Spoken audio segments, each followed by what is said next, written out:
Hey everybody, thanks for joining me. I am Brendan, the prototype atheist, and in this video I wanted to go over a few things.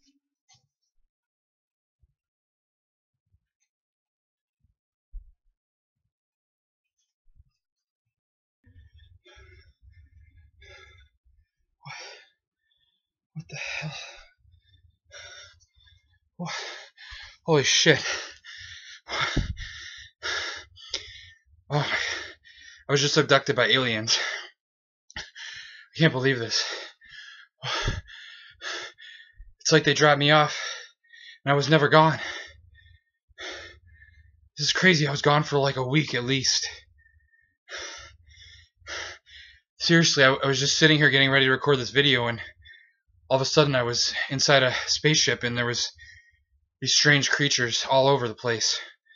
And they ran all sorts of tests on me and probed me, and it's unbelievable. I don't know how they did it. Oh man, I know you're never going to believe me, but I had an experience. Oh, I don't think I'm ever going to be able to prove this UFO. I could try to track down radar signatures from the local airports, but I don't know. I'll have to see if they can come up with anything. And these aliens, I can't describe them. They're like indescribable. Something beyond human comprehension. I mean, maybe I can go to the hospital and they can check me out and find some evidence of all the probes and all the tests they ran on me. There's got to be some alien DNA left behind or something. I mean, I'm telling you, even if there's no evidence to support this, it was real. I know what happened. I had an experience, and you can't take that away from me. I know that aliens exist. When theists attempt to claim that they have had a personal experience which proves to them that their God exists, this is what they sound like. The problem with such claims are many. First, people who believe in many different gods will make the same claim, even if the gods contradict one another or are demonstrably false according to the evidence. People will cling to these supposed experiences as justification for their faith in the face of contradicting facts. It is not justifiable to dismiss the alleged experience of other theists while touting yours as being legitimate. The only possible explanation which would lend any credibility to such claims would be to propose that every person making such claims is actually experiencing the same God but is just interpreting it differently.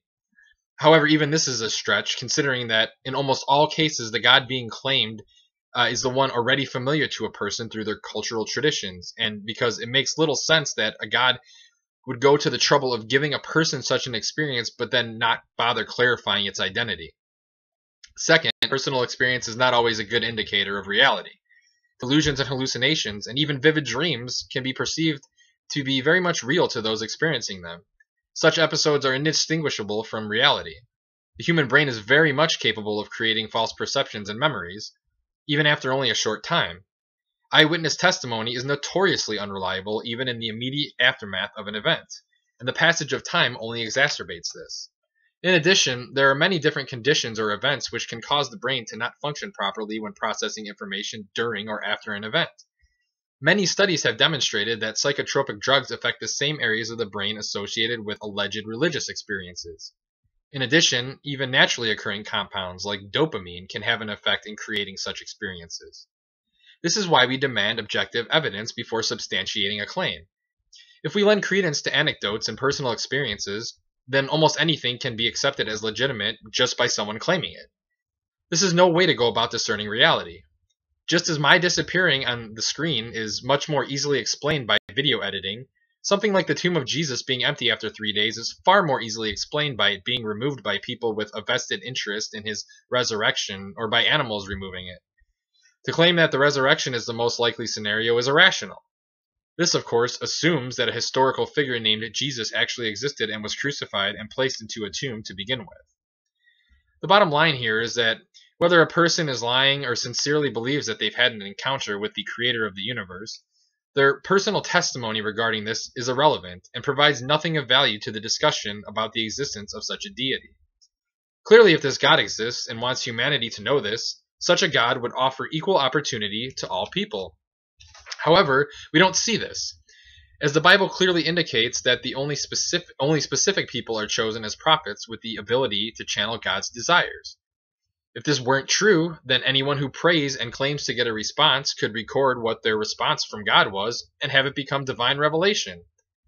In addition, many people do not have such experiences, even if they are religious and do believe. Frequently, Christians will claim that you have to be born again or receive the Holy Spirit before you can have a relationship with God.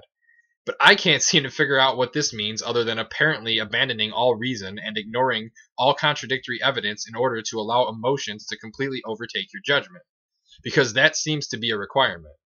In addition, a person shouldn't have to believe first before God reveals himself.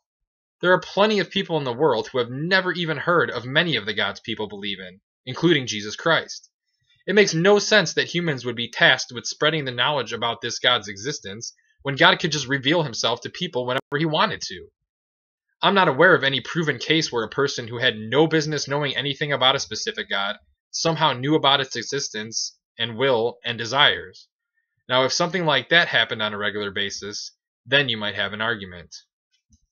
I am Prototype Atheist. If you enjoyed this video, please do me a favor and subscribe, give me a thumbs up, and share with anybody who you think might enjoy this.